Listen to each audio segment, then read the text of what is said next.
I have a particular quality of fans that I'm very fortunate to have maintained through most of my career, and a lot of it has to do with the fact that I keep changing what I do. And so anyone who wanted to hear the same song over and over again, they're gone. We had a little event for my 65th birthday at a plantation outside of New Orleans. And the fans thought, oh, we're in New Orleans. You know, New Orleans still needs help. You know, and we want to do something to help New Orleans, and we'd like to do something that has, you know, something to do with music, because that's the thing that unites us. And so they kind of all got together and started doing it themselves. They didn't really check much with me, and by the time we went down to the lower ninth to visit this music program that had been decimated, they had, without much hype at all, as far as I can tell, collected $10,000. And we made a giant check. And we had a little performance with what essentially were kids from about the age of 4 or 5 up to you know, teenage, adolescents, not too many really older kids, mostly all playing violins or string or cellos or something like that. And it was, first of all, incredibly touching, you know, to see a bunch of young kids struggling with these instruments, you know, because it's an awful difficult instrument to play, the violin. So they gave us a little concert. We presented them with the check.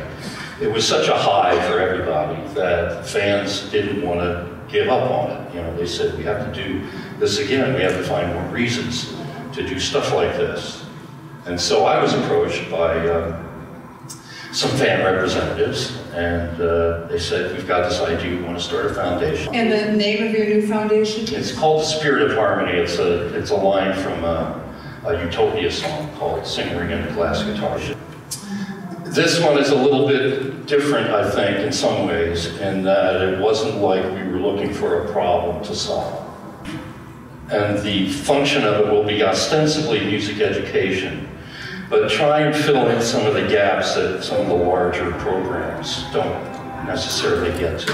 I think what we're interested in doing is finding things that need help, but that already have the necessary components there. They've got an inspired teacher or someone, you know, who's struggling, you know, to keep this program working. They've got students who may, you know, be financially compromised and can't, for some reason, afford to take part in programs. So we want to address that in whatever way possible. We also want to expand the mandate to cover not simply playing instruments, but sort of the broader business of music.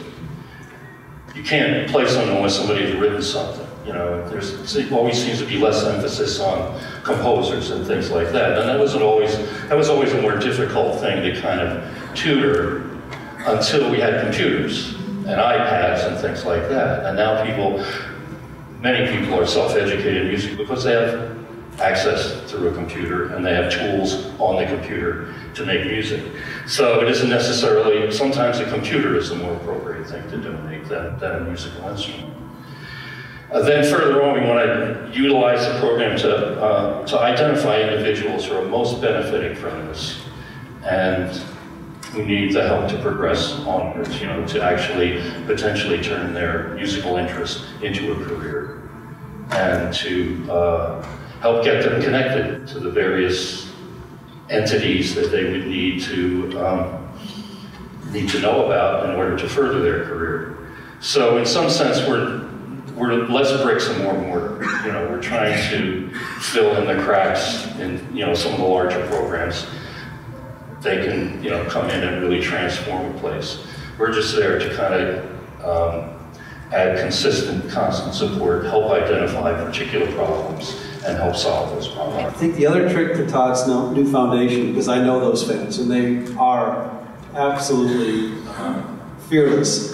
And we found that programs are saved in the districts. There's thousands of school districts, we can't be in all of them, but they're saved when a small vocal minority goes to a school board meeting and says, don't cut that. And if you can also, in addition to all that work, energize your base to get into this coalition, learn the key advocacy points. I mean, you've got them down, but you can go up into any senator's office and just say, music does this, this, this. And if you organize that group and galvanize them like so many other thousands of people in this country, that's what's going to make a difference as well. And save programs and have, I'll bet you, millions of kids have had access to music because of just that. A small, committed group of vocal citizens who said, not here, not now, not in my district. So that's another thing, that your fans will be relentless on that. They are fearless. So bring that to it too. Yeah, and we were also expecting a lot of industry largesse to help us with our project.